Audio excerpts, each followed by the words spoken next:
এক গরিব বৃদ্ধের গল্প। মদিনার রোদ ঝলমলে দুপুর। রাসূলুল্লাহ তার সাহাবীদের সঙ্গে বসেছিলেন। হঠাৎ দূর থেকে এক বৃদ্ধা এগিয়ে আসছেন।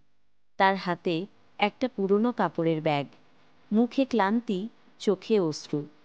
তিনি কাছে এসে বললেন, ইয়া রাসূলাল্লাহ, কয়েকদিন ধরে আমার ঘরে খাবার নেই, কেউ সাহায্য করে না।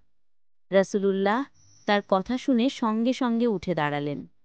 নিজের ঘরের দিকে গেলেন, দেখলেন ঘরে খুব সামান্য কিছু খাবার আছে, কয়েকটা খেজুর, সামান্য ময়দা।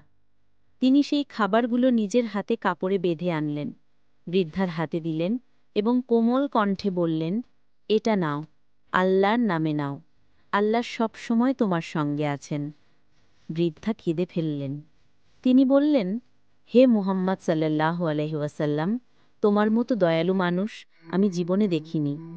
রাসূল শুধু মৃদু হাসলেন, তারপর সাহাবীদের দিকে তাকিয়ে বললেন, যে মানুষ অন্যের ক্ষুধা দেখে শান্তিতে থাকতে পারে সে আল্লাহর কাছে প্রিয় নয়।